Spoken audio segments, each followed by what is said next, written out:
is to return to the Sowell vision, the two visions. I think, especially in this country, the biggest bang for the buck will come from changing the path in ways guided by the insights of constrained visionaries. Okay, what do I mean by that? So once again, here's the unconstrained vision, that human nature is malleable, et cetera, and here's the constrained vision that human beings need external structure, so we need laws, institutions, customs, traditions, we need all that stuff as context in which we can engage with each other, treat each other honestly, decently, and with care. Again, Sowell makes it clear, his role models here are people from the English and Scottish Enlightenment, people like Adam Smith, Edmund Burke, David Hume. One of Adam Smith's most famous lines, "It's not from the benevolence of the butcher, the brewer, or the baker that we expect our dinner, but from the regard to their own self-interest." Now, Smith wrote the theory of moral sentiments. He was he was a positive psychology guy. He said, we have compassion. We feel for each other. But he also knew that, especially in interactions with strangers, self-interest is a much, much more powerful spur to action than are these moral emotions, and especially the concern for reputation. Edmund Burke, similarly, did not want to change human nature. His basic argument, especially after watching the French Revolution and the radical agenda pursued by the unconstrained folks in the French Revolution, he wrote, "We cannot change the nature of things and of men, but must act on them the best we can." I think that's an extremely wise line. We cannot change the nature of things and of men. All right, things, I think actually, all right, we can change the nature of some things, but we cannot change the nature of men. Let me amend that. We must act on them the best we can. So many of you have heard of these books, Nudge and Predictably Irrational. These, I think, are examples of the way to think about social change. You can develop a moral education program, an empathy education program. You can make people do it for dozens and dozens of hours over the course of a semester. Or on a web-based tutorial, whatever. People can put hundreds of hours in, and you can measure them at the end of the intervention, and you will usually find no effect, and sometimes you'll find a small effect. Or you can do simple little things. Nudge, the classic example is, you put you make something the default when you're checking a form, and suddenly everybody's an organ donor. Or you put the healthy food at eye level rather than below, and suddenly people are buying more healthy food. Simple little changes have big changes on behavior. To move into the moral domain, Dan Ariely's book, Predictably Irrational, he did all these amazing studies on cheating. He found that when people can get away with it, not just because they're not being watched, but then they have plausible deniabilities that they themselves can tell themselves that they didn't cheat, they can make up an excuse, most people cheat. Most people, in his studies, cheat at this math test that you get money for answering right questions. But when you do simple little things, obviously anything that makes you think you're being watched, bang, cheating goes away. But even simple things like they did a field study on insurance claims. People can exaggerate what they lost. At the end, they're supposed to sign that they didn't lie. So he convinced an insurance company to put the pledge at the beginning. At the top, before you list your items, you sign that you're not going to lie or that you're going to do this honestly. And he just compared when you sign at the beginning or end. I think it was a 20% reduction in the amount that people claimed on their losses. Simple little things activate certain concerns at a certain time. They make the elephant think, oh, okay, let's go this way instead of that way. This is the way to get a huge bang for your buck if you want to change human behavior. The unconstrained vision, I believe, has the worst track record in the history of ideas. This is a terrible and really dangerous idea, quite frankly.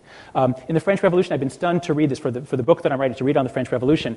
My beef with them is that they're rationalists. They think that reason is a reliable way to find truth. It's great in the natural sciences, but once you care about something, if you have passions, if it's a moral issue, reasoning is the slave of is the servant. What is it? David Hume said, reasoning is the slave of the passions and can pretend to no other office than to serve and obey them.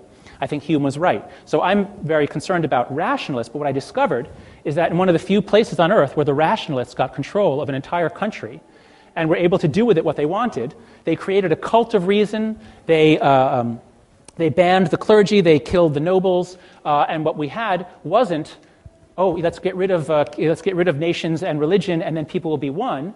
No, what they had was a lot of people didn't want to go along with the revolution, And of course, they're wrong because we know we're right. We have reason on our side. They call themselves the Party of Reason, also the Party of Humanity. The French revolutionaries ended up murdering hundreds of thousands of people. They committed a genocide in the Vendée region, lining people against the walls and shooting them, putting them out into boats and sinking the boats. The French revolutionaries committed genocide. They would round people, anybody who was accused of anything, rounded up, pronounced guilty, guillotined. We don't usually say, well, yeah, they committed genocide, but other than that, oh, the French Revolution was great. So the French Revolution was based on the most extreme, unconstrained view, the philosophes, Condorcet, Sam Harris, people like that. Other research on 19th century communes. Richard Sosis, an anthropologist, he found the records of communes in the 19th century. Many were organized, were socialist communes based on equality and openness. Many were religious communes. And he looked to see how long did they last.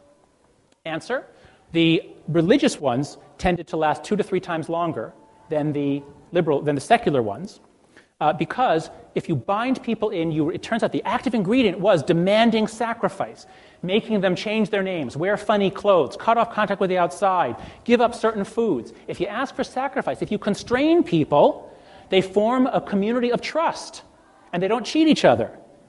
And if you say, welcome everyone, constraints are bad, it quickly decays into moral chaos. Again, the unconstrained vision, when it gets a chance to run things, screws it up.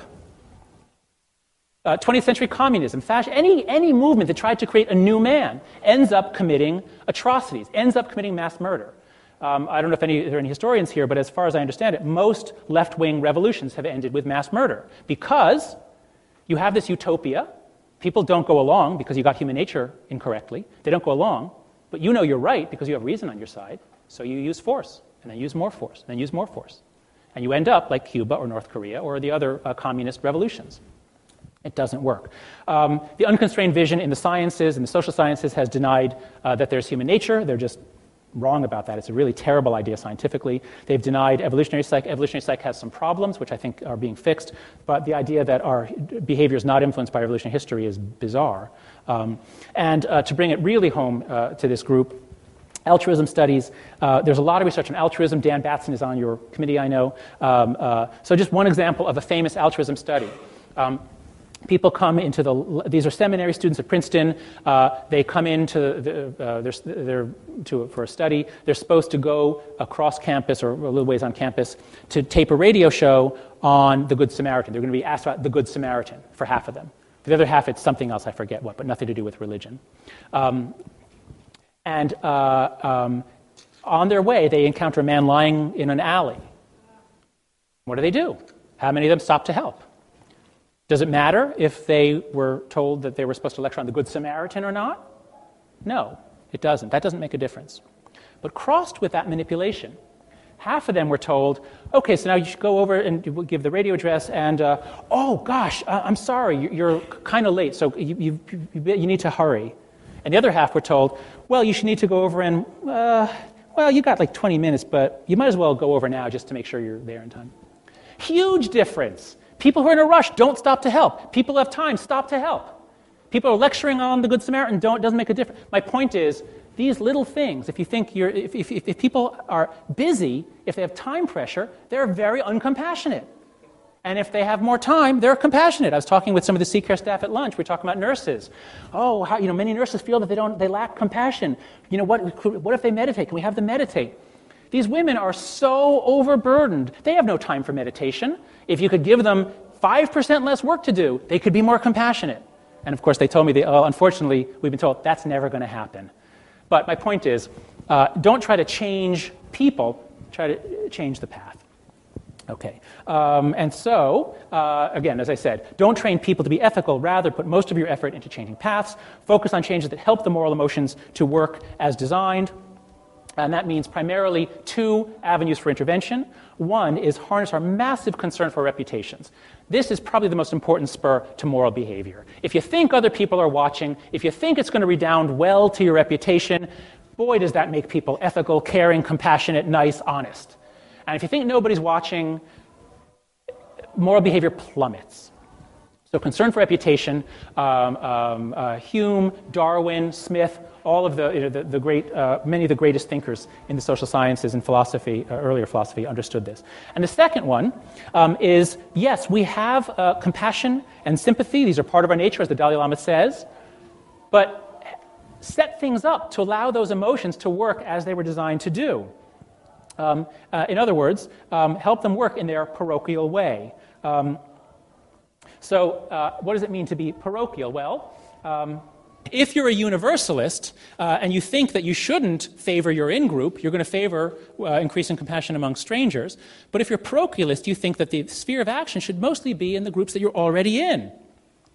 The Dalai Lama is a universalist. Here's an amazing quote from him. Buddhism remains the most precious path to me. It corresponds best with my personality, but that doesn't mean that I believe it to be the best religion for everyone any more than I believe it necessary for everyone to be a religious believer. So, no, Buddhism's not better than other religions. And here's Barack Obama. Well, I believe in American exceptionalism, just as I suspect the Brits believe in British exceptionalism and the Greeks believe in Greek exceptionalism. No, who could possibly say that one nation or one religion was better than another? That is so parochial, so primitive, so exclusionary. So if you are a universalist, you tend to demand impartiality. Well, I'll skip this slide. My point is just that utilitarians and deontologist philosophers tend to discount parochial actions, that is, actions that favor your in-group. You don't get credit for those. And this kind of morality feels cold and inhuman. It's really impossible to live up to the morality of Immanuel Kant or Jeremy Bentham. I'll skip this data. There's all these new findings on parochial altruism. It's really a hot topic in social psychology. If you set things up so that people can cooperate with people that they have some tie to, some sense of shared future, if they have similarity, if you tell them they have the same birthday, anything that makes people feel more similar or that they're connected into the future makes them cooperative, helpful, altruistic. Parochial altruism is really hot, really powerful. And here's the really cool thing. I came across this quote from Adam Smith. This just blew my mind. Adam Smith, in The Theory of Moral Sentiment,